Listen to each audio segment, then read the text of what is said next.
തദ്ദേശ സ്വയംഭരണ തെരഞ്ഞെടുപ്പിൽ നിർണായകമായ വോട്ടെണ്ണലിനും ഫലപ്രഖ്യാപനത്തിനുമുള്ള ഒരുക്കങ്ങൾ പുരോഗമിക്കുന്നു. ശനിയാഴ്ചയാണ് വോട്ടെണ്ണുന്നത്. കോതമംഗലത്ത് 2 വോട്ടെണ്ണൽ കേന്ദ്രങ്ങളാണുള്ളത്. കോതമംഗലത്തെ ത്രിതല പഞ്ചായത്തുകളുടെ വോട്ടെണ്ണൽ കേന്ദ്രം MA കോളേജിലെ ഇൻഡോർ സ്റ്റേഡിയമാണ്. ഇവിടെ വോട്ടെണ്ണലിന് വേണ്ട സജ്ജീകരണങ്ങൾ തയ്യാറാക്കി വരികയാണ്. ഓരോ പഞ്ചായത്തുകൾക്കുമായി കൗണ്ടറുകൾ തിരിക്കുന്നുണ്ട്.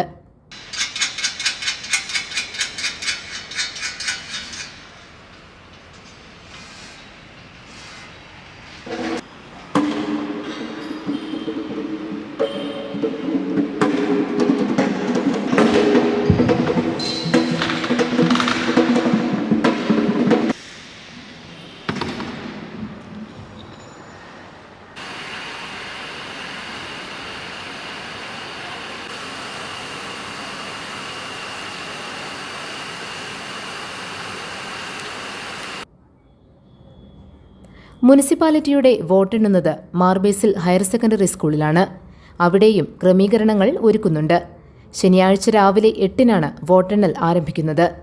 ആദ്യം പോസ്റ്റൽ വോട്ടുകൾ എണ്ണും. അതിനുശേഷമാകും EVM-ലെ വോട്ടുകൾ എണ്ണുക. MA കോളേജിലെ കേന്ദ്രത്തിൽ ഒരേ സമയം 10 പഞ്ചായത്തുകളിലെയും വോട്ടുകൾ എണ്ണും. 1-ാം വാർഡ് മുതലാണ് എണ്ണുക. ഇതോടൊപ്പം ബ്ലോക്ക്, ജില്ലാ ഡിവിഷനുകളിലെ വോട്ടുകളും എണ്ണും. ഗ്രാമപഞ്ചായത്ത് വാർഡുകളിലെ ഫലങ്ങൾ അതിവേഗം അറിയാനാകും. ഉച്ചയോടെ ഫലപ്രഖ്യാപനം പൂർണ്ണമാകും. ബ്ലോക്ക്, ജില്ലാ ഡിവിഷനുകളിലെ ഫലപ്രഖ്യാപനത്തിന് കുറച്ചുകൂടി സമയമെടുക്കും. മുനിസിപ്പാലിറ്റിയിലെ ഫലപ്രഖ്യാപനവും വേഗത്തിലുണ്ടാകും. 10 മണിയോടെ മുഴുവൻ ഫലങ്ങളും അറിവായേക്കും. 2 വോട്ടെണ്ണൽ കേന്ദ്രങ്ങളോടും അനുബന്ധിച്ചുള്ള സ്ട്രോങ് റൂമുകളിലാണ് EVM-കൾ സൂക്ഷിച്ചിരിക്കുന്നത്. വോട്ടെണ്ണലിന്റെ പുരോഗതിയനുസരിച്ച് EVM-കൾ വോട്ടെണ്ണൽ കൗണ്ടറുകളിലെത്തിക്കും.